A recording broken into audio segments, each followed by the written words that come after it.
So I want to be a gynecologist, not just to help patients, but to help others. I want to go into film. I am a person who loves helping people.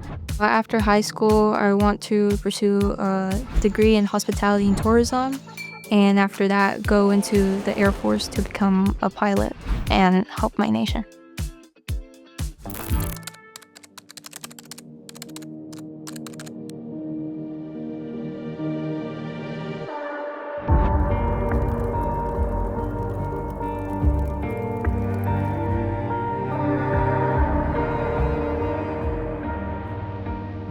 I'm Renee Fairless. I'm the lead principal of Matter Academy of Nevada. We have 4 schools right here on the east side of Las Vegas.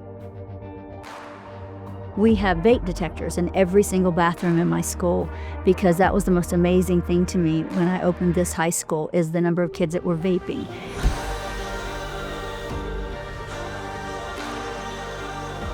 And so what I really noticed was the difference is that we're seeing more and more drug use in middle school, and then it's just continuing in high school. It starts with smaller drugs. It starts with the vaping and the marijuana use, which gateways right into heavier drugs once you feel more of a need. And the kids don't realize that. It breaks my heart because so many drugs now are laced with fentanyl without them knowing. And that's when we lose the lives of these precious children. What starts off as something small can easily segue into the biggest problem you could ever imagine. When I started doing fentanyl, when I first OD'd, it was 5th grade year. I was with a friend. We were in their bathroom. We were during recess.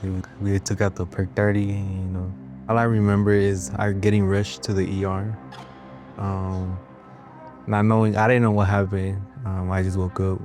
They told me I got rushed to the ER. I did OD, but I was able to survive it. I had at least seen 3 of my best friends died because of fentanyl.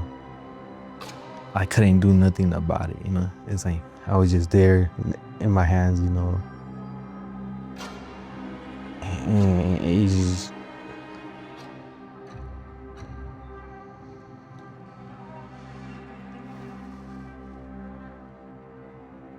When I was working in Seattle as a dean in Seattle at a high school, we had a student that was a senior, and she would come to school every day with a briefcase. I'd stop her one time and just ask her why the briefcase, and she would say that she wanted to carry a business-like mentality to her everyday studies and to her schooling. And so we thought that was pretty cool, so we just said, sweet, that's awesome. Until one day, a couple months later, she's coming down the stairs and she actually trips and the briefcase opens up, and inside of that briefcase was a store of all these different drugs and powders and pills and needles, and we found about $2,000 worth of cash on her, and it was a lot that we had to confront and look at because we had seen her for the last 3 months coming in and out of this school with all of these drugs and all of these needles and all of this money, unbeknownst to us. And so it's something that comes right underneath our nose every day. It's something that we just look past and see because we want to see the good in kids. We want to see the best in them, but it's a realistic situation.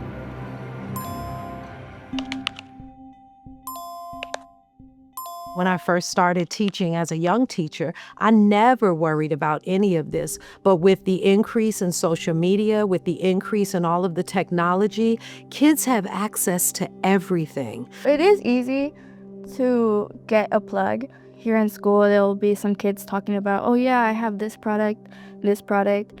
It could be anywhere. It can be out on the streets. It can be on Instagram. It can be on social media. It can be Twitter.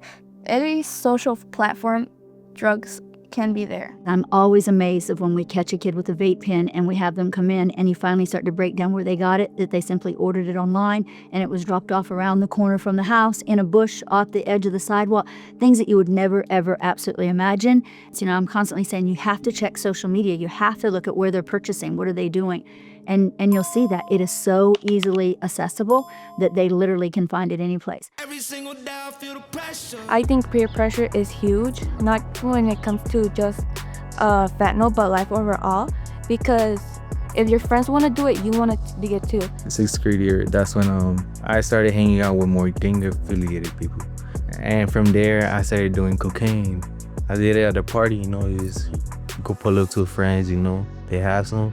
You want to fit in with your friends, so go ahead. take that.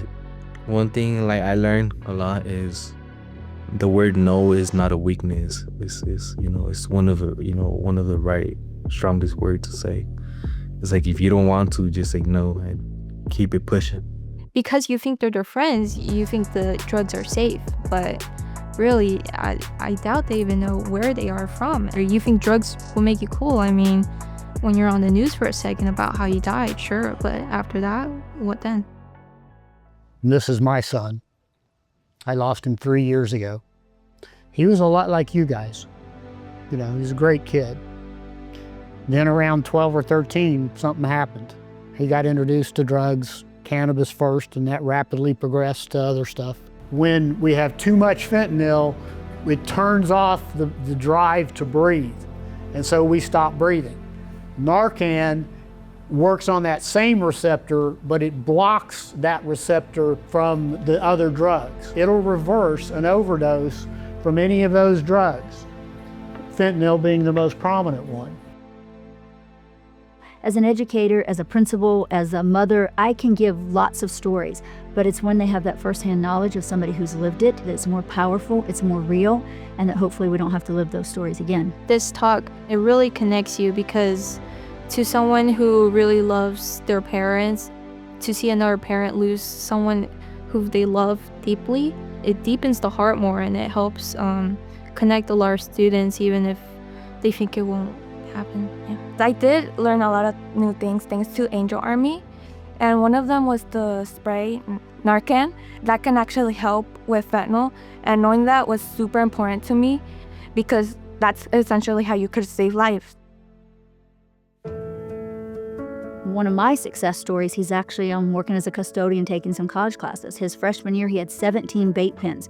Most schools would have kicked him out of school. I mean, that would have been done. But I saw something in him. He graduated last year. He doesn't vape, he doesn't do any type of drugs whatsoever. He's actually a real role model for these students. But again, it was the environment he was growing up in. Most of his uncles were working construction. A lot of them would get off work, drinking beers, you know, smoking a joint or whatever it was. And so he was led through that. It took a lot to make him see that you have such a bright future, but being high, it's not going to get you there. Like I didn't grow up with my dad, you know. He left us for drugs industries, you know. So like I promised myself like I wouldn't never, you know, see myself doing it like that, you know. But and like I still went to the same, you know, same steps as his. When I see kids, you know, like they're going through the same steps, you know, that I went through as a little kid. It's just I just talk to them, you know.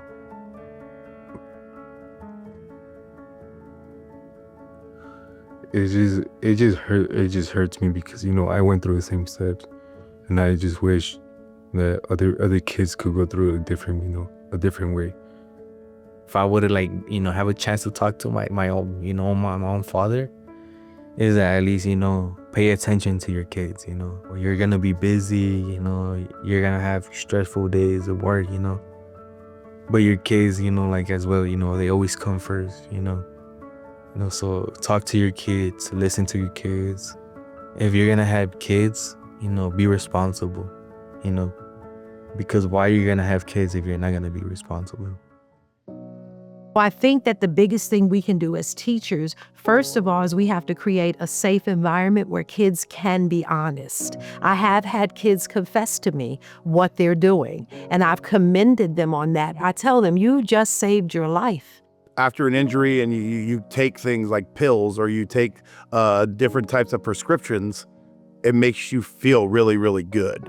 And you want to continue that feeling even beyond your injury and all that kind of stuff. So the first thing that we do, we look at the end date right away. And then we talk about, you know, how it's temporary, it's not forever. And then we try to take steps and make sure that we do check-ins with them, however that looks, to make sure that those things start to wean off. Kids don't care if you don't care about them. And that's probably the most profound thing that I've learned as an educator, that so often the idea of getting a high school diploma or going to college doesn't mean nearly as much as you caring about them and wanting to see them be successful. And I do feel like as an educator, you have to have hope, you have to have a ton of patience and a ton of support because they need it.